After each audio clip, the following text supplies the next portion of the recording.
Shalom Bapak Ibu, Saudaraku yang terkasih. Kembali kita merenungkan firman Tuhan, mohon like dan subscribe. Tuhan Yesus memberkati kita semua. Jangan lupa di-share ya. Kali ini kita akan berbicara seputar kebahagiaan orang saleh. Ya, sebelum kita berbicara tentang kebahagiaan orang saleh, kita akan berbicara secara umum. Semua orang ingin bahagia, bukan? Semua orang ingin tampil bahagia.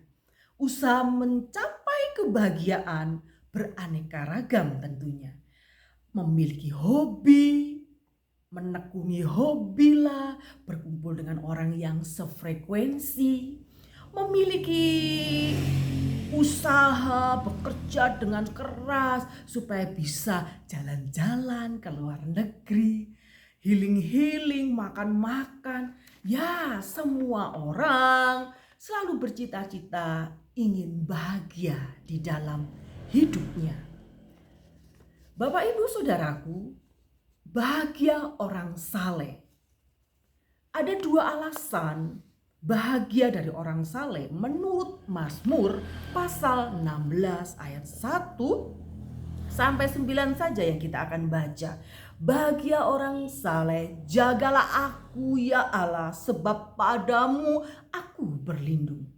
Aku berkata kepada Tuhan, Engkaulah Tuhanku, tidak ada yang baik bagiku selain Engkau.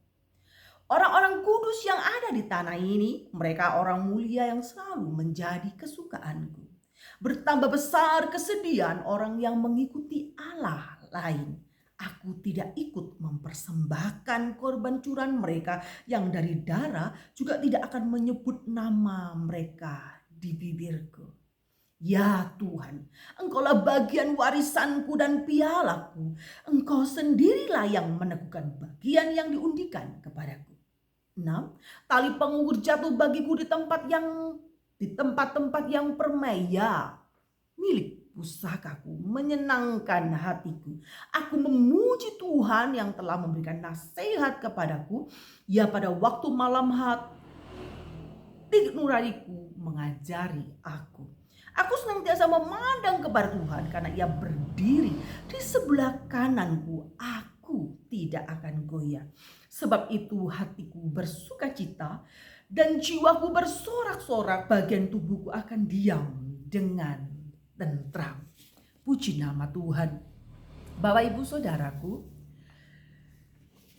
kebahagiaan orang saleh itu bukanlah kebahagiaan berdasarkan keadaan dunia sekarang ini. Dunia sedang carut marut. Dunia sedang tidak baik-baik saja. Bagaimana sikap anak-anak Tuhan? Apakah kita ikut gundah gulana? Kita ikut panik, khawatir tentang masa depan? Ya, itu mungkin pernah terbesit di dalam pikiran kita, kan? Ada dua alasan bahagia dari orang saleh menurut Mazmur pasal 16. Yang pertama, memiliki Allah sebagai tempat perlindungan. Kedua, memiliki Allah sebagai penasehat. Bapak Ibu Saudaraku yang terkasih, tempat perlindungan dalam konteks perjanjian lama itu berbicara apa sih? Berbicara penjagaan, berbicara keamanan, berbicara keselamatan jiwa.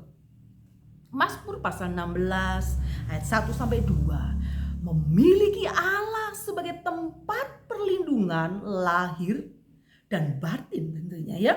Hubungan yang dekat dengan Allah. Bapak Ibu Saudaraku, pemazmur di sini Daud mengatakan, aku berkata kepada Tuhan di ayat 2, Engkaulah Tuhanku, tidak ada yang baik bagiku selain Engkau. Daud mengatakan tidak ada yang baik di dunia ini selain Tuhan. Mampukah kita sebagai orang-orang percaya, pengikut Yesus Kristus, mempunyai statement, punya Yesus saja sudah cukup? Wah, ini sulit Bapak Ibu Saudaraku. Sekarang ini Kita selalu ingin mengejar, saling iri dengan yang lain. Kalau yang lain sukses, kita pikir, wah Tuhan tidak memberkati saya nih. Wah si B lagi naik pangkat, saya tambah di PHK, Tuhan tidak mengasihi saya. Ya kalau Anda selalu berpikir seperti ini, Anda akan lemah imannya. Mari kita kembali bangun iman kita. Seperti yang dikatakan Mazmur Daud, aku berkata kepada Tuhan, Engkaulah Tuhanku, tidak ada yang baik bagiku selain Engkau. Ini ada hubungan, ada relasi yang dekat antara Allah dengan Daud. Bapak Ibu Saudaraku, di tengah zaman yang tidak baik-baik saja, kalau kita hanya berharap sumber kebahagiaan kita itu hanya hal-hal duniawi saja, kita akan mudah kecewa, kita akan mudah stres. Bapak Ibu Saudaraku, ingatlah ada dua alasan besar yang harus kita miliki. Yang pertama, memiliki Allah sebagai tempat perlindungan. Itu sudah cukup bagi kita. Karena jika Allah ada di pihak kita, siapa yang berani melawan kita tentunya? Hidup di dalam kebenaran Allah. Bapak Ibu Saudaraku, ayat 2 di sana merupakan ekspresi iman yang nyata dari pemazmur yang menunjukkan betapa dekat dan memiliki hubungan yang intim dengan Allah. Orang saleh merasa aman dan tentram karena memiliki Allah sebagai tempat perlindungan di tengah segala bahaya, segala penderitaan, ketidakpastian dunia ini. Jangan-jangan ini kita anak Tuhan menaruh harapan kita pada harta benda yang sifatnya kadang-kadang tidak menentu. Mungkin hari ini kamu diberkati Tuhan, 5 tahun kemudian pabrikmu bangkrut dan sebagainya. Taruhlah sumber pengharapanmu kepada Tuhan, karena memiliki Allah sebagai tempat perlindungan itu adalah tempat yang paling aman di dunia ini. Sekalipun musuh datang, sekalipun ngengat mengambil segala harta benda yang kita punya, kita masih punya Tuhan yang hidup. Bapak Ibu Saudaraku, orang saleh, orang yang percaya kepada Yesus harus merasa aman dan tentram, dekat dengan Tuhan. Perlindungan di sini bukan sekedar fisik saja kan, tetapi juga rohani tentunya. Memiliki Allah sebagai penasehat. Memiliki Allah sebagai penasehat. Ada banyak orang di dunia ini karena menanti jawaban Tuhan yang lama sekali, seakan-akan Tuhan diam manakala kita mengalami kesulitan hidup. Orang Kristen kadang-kala tidak sabar menanti jawaban Tuhan, bukan? Mereka lari ke dukun, mereka lari ke paranormal untuk meramal masa depan mereka. Mereka berpikir enak minta bantuan dukun, paranormal dan sebagainya, lebih cepat mengerti. Kalau Tuhan itu lama banget, kadang-kadang kita nggak ngerti gitu loh.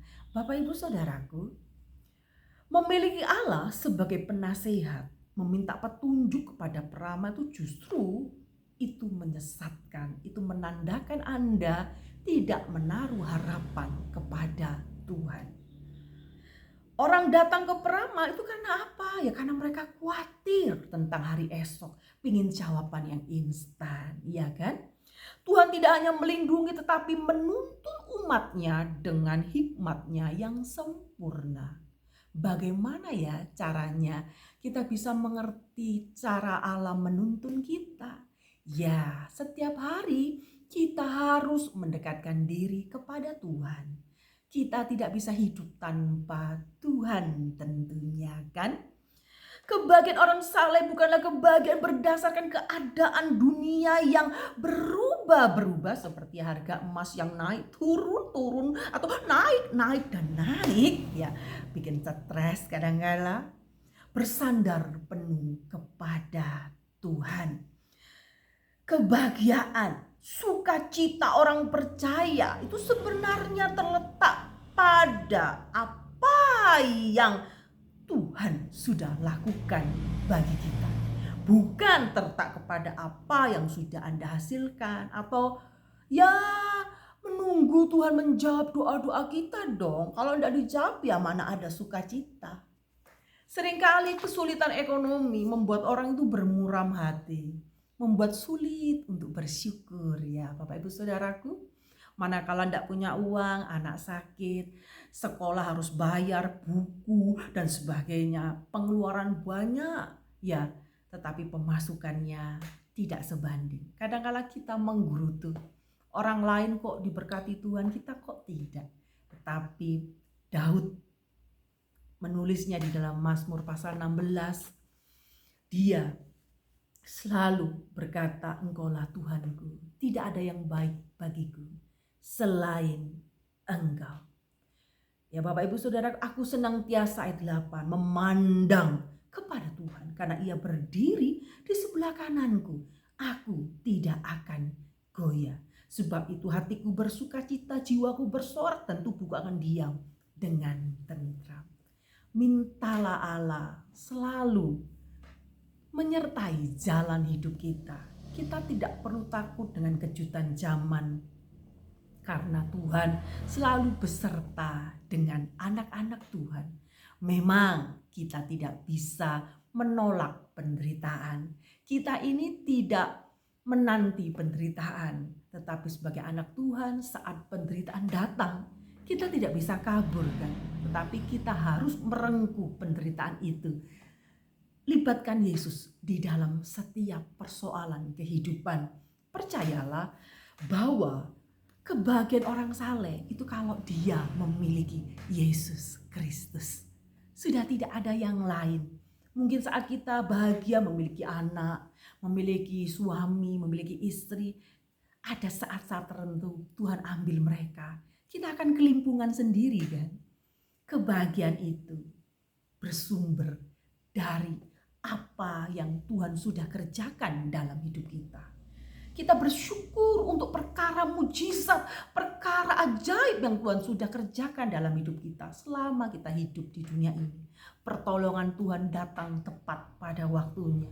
Dia selalu mengasihi kita, menuntun kita. Hati nurani kita selalu berbicara, jangan ini, lakukan ini dan itu. Ya, kalau kita dekat dengan Tuhan, tuntunan Allah itu terasa, kita bisa dekat gitu. Tapi kalau kita tidak pernah bersekutu dengan Tuhan, bagaimana Anda bisa tahu Allah menuntun kita? Kita harus hidup di dalam jalan-jalan Tuhan. Ingat Bapak Ibu Saudaraku, kebahagiaan dan sukacita orang percaya bukan terletak pada apa yang sudah dihasilkan kan, melainkan apa yang Tuhan sudah lakukan di dalam hidup kita. Begitu banyak perbuatan baik yang Allah sudah buktikan dalam hidup kita kan. Allah memberikan hikmat, pengetahuan, memberikan kekuatan dalam menjalani hidup, menjamin keselamatan, menuntun ke jalan yang benar. Kita patut bersyukur kepada Tuhan dengan semua yang terjadi di dunia ini. Memang kadangkala yang terjadi tidak sesuai dengan keinginan kita. Kita ingin yang ini, yang itu, yang indah-indah, tetapi yang datang yang tidak indah. Tetapi percayalah, setiap hal yang ada di dunia ini yang terjadi itu Tuhan tetap memelihara umatnya di masa sulit sekalipun. Tuhan adalah gembala kita yang agung. Dia yang menuntun kita, memberi makan kita, menjaga jiwa kita. Jadi jangan pernah tukarkan kebahagiaanmu bersama Kristus demi mengejar keindahan duniawi yang sifatnya sesaat saja. Tetap semangat beriman kepada Tuhan, karena setiap pembelajaran yang terjadi di hidup ini, saya yakin ada perkara besar yang Tuhan sediakan, dan Allah akan membentuk karakter kita di setiap hari semakin sama seperti Kristus. tetap melayani pekerjaan Tuhan, semangat bekerja, jangan lupa tersenyum, bersukacitalah senantiasa. God bless you, Tuhan memberkati sampai kesudahan zaman. God bless you. Sampai kapanpun dan dimanapun Anda berada, Allah beserta kita. Amin.